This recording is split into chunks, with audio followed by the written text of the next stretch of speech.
I've been given the opportunity to introduce and possibly embarrass a guy that has been making my collegiate experience interesting, crazy, weird, ever since he started our sophomore year. Yet, I cannot think of anything to say. I was thinking about mentioning the time where Miss Luckaball caught him listening to the explicit version of Dance by Big Sean. His intro would have been rejected. Then there was the time where he abused the fake baby during our CPR classes. He hit the baby like so and yelled, "Cough it up."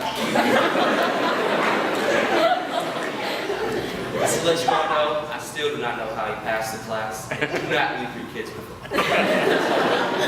Another thing that I noticed Grant doing is rushing to finish his early morning work, also known as homework, every day, since he never did anything at home. I realized that Grant was probably one of the biggest slackers that I've ever seen, but however, everything seemed to work out for him. Even though Grant is a major slacker and says weird things such as facetious face, he's still a good friend most of the time, and could find humor in almost anything. Grant, good luck on your speech, and as I said 2 years ago in Mr. Rich's class, this is not going to happen.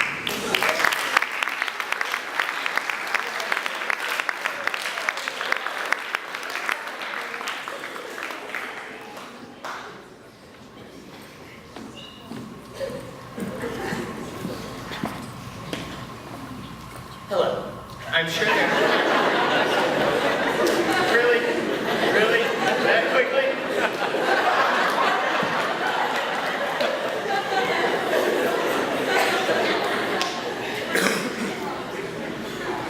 Let's try this again. Hello.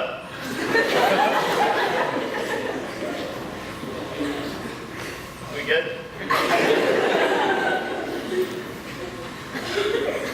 I'm sure that there's a large portion of this audience which has no idea who I am.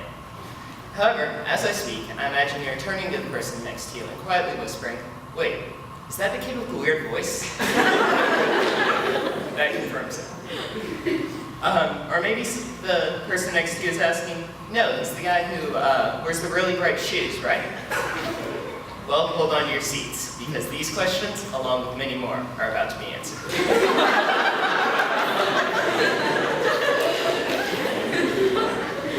First, I will address my voice. Yes, it is abnormally high-pitched. Yes, it does sound like Michael Jackson and Justin Bieber had a child.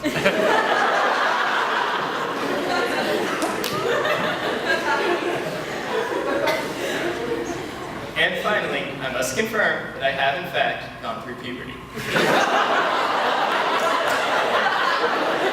Thank you to every single person who asked me that question first I transferred. Now, I will address the real topic of the speech. The bright colors which seem to overwhelm my wardrobe. For those of you who don't know about my obsession with the more vibrant side of the color spectrum, let me give you an idea.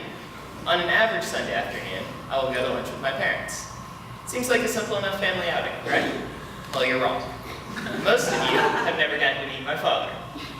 His favorite color is camouflage.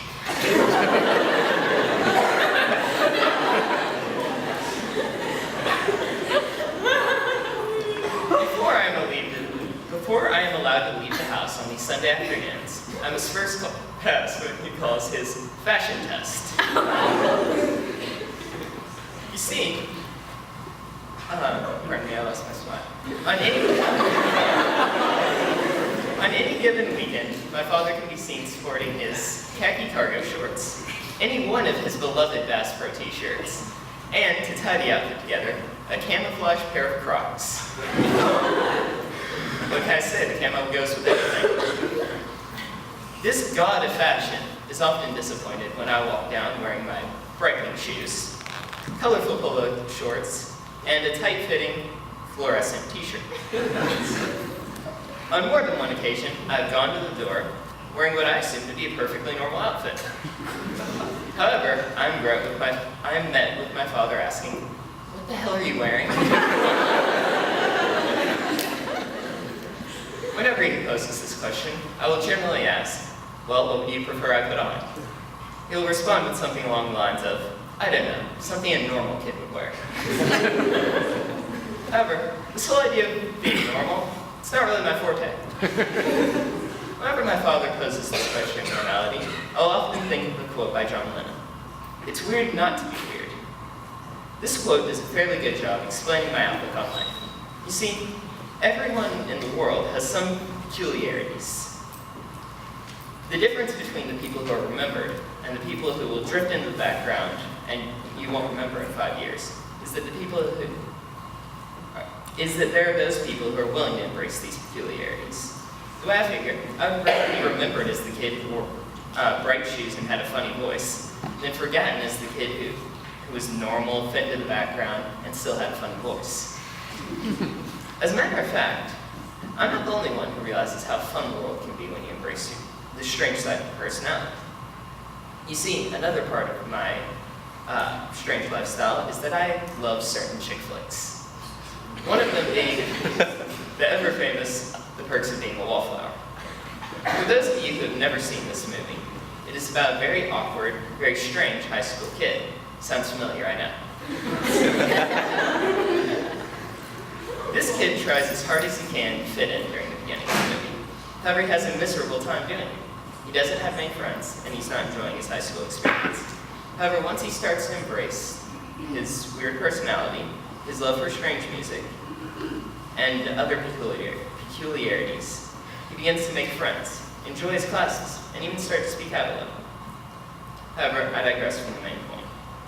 This quote by John Lennon, I must say that holds very true for the way I dress. One day, I went over to a friend's house just to hang out. I was very uncharacteristically wearing white and black Adidas shoes, a pair of jeans, and a black t-shirt. When I got to the door, I wasn't greeted with, "Hey Grant," or "How are you doing?"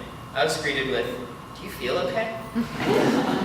I, feeling very confused, replied with, "Yeah, why wouldn't I?" "Well," he went on to say, "you aren't wearing clothes that I could see from down the street. I was worried."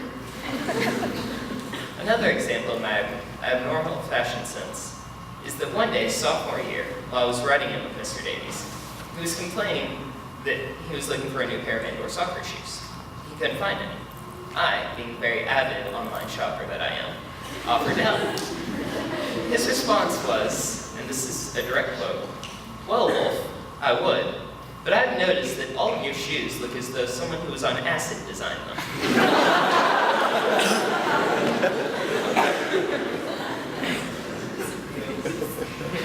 Well, I'm sure you all are tired of hearing my voice and hearing me talk about my clothes, so I suppose I have to somehow relate this speech to some cliche which is supposed to help me in life. If I had to end this speech with a piece of advice, I would tell you that you should never try and fit in just for the sake of fitting in. Always do what makes you happy. Try to imagine the world if every person was normal. It would be awful. Where's the fun when the kids who do the craziest things, dress the most vibrantly, or express their weirdest beliefs, decide that they want to try being normal for a day? Everyone's individual strangeness is what makes life worth living.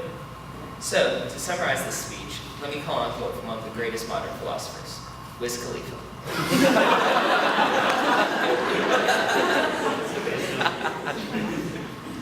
Wiz says, "While y'all are busy trying to fit in, I'm a standout."